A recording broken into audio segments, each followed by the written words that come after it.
Dans les labos de Quality Assistance, on teste certains nouveaux médicaments avant leur mise sur le marché.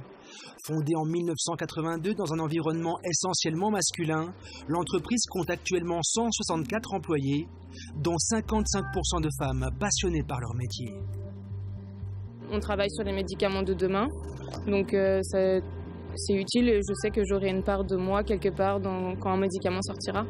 À quelques mètres de là, Julie analyse un médicament dilué, animé par la même motivation. On travaille sur des molécules innovantes et c'est motivant de se dire qu'on a un rôle à jouer dans la santé et les médicaments de demain. Une tâche de grande précision qui requiert certaines aptitudes. Pour moi, dans le métier que j'exerce, il faut être consciencieux, avoir un esprit d'analyse, être précis. Des qualités bien évidemment présentes chez leurs homologues masculins. Comment dès lors expliquer la proportion actuelle de femmes dans le secteur? D'abord, semble-t-il, par une excellente préparation aux épreuves de sélection.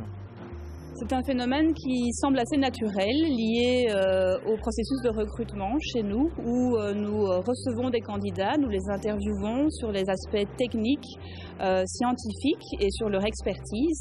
Et manifestement, il y a plus de femmes que d'hommes qui réussissent ces interviews. Donc les femmes sont plus calées que les hommes?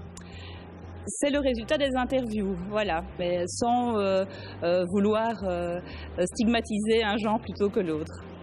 Pour la fédération du secteur à l'origine du rapport, d'autres éléments expliquent les derniers chiffres.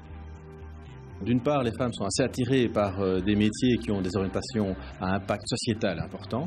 Les hommes s'en foutent un peu plus. Les hommes également apportent cette valeur ajoutée, mais ils ont également une orientation plus portée sur le développement de leur carrière, basée sur leurs compétences. La deuxième chose, c'est qu'il y a une stratégie, une volonté du secteur d'accueillir favorablement les femmes en leur offrant, entre autres, des équilibres entre la vie privée et la vie professionnelle et un aménagement du temps de travail. Dans l'industrie chimique belge, la place de la femme est désormais qualifiée de débat d'arrière-garde. D'ailleurs, pour la plupart des collègues masculins désormais minoritaires, pas question d'évoquer une quelconque rivalité. Pour moi, une femme va plus être dans le réfléchi avant de faire certaines choses, alors qu'un homme va plus faire la chose et réfléchir après. Maintenant, ce sont des qualités qu'on dit complémentaires. Il y a une ambiance forcément beaucoup plus féminine, avec des discussions plus féminines aussi parfois. Mais maintenant... Parfois non, quand même pas.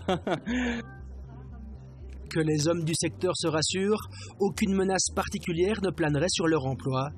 Parole de chef. Ce qui donne un dynamisme à l'entreprise, c'est de nouveau la mixité, que ce soit en termes de genre, d'origine, de formation. Toute la mixité que vous pouvez amener dans une entreprise amène à une complexité, un ensemble de compétences qui fait le succès d'une entreprise. Avec l'important taux d'inscription de femmes dans les filières scientifiques, peu de chances néanmoins de voir les chiffres s'inverser dans un secteur qui pourrait comporter 60% de chercheuses à l'horizon 2020.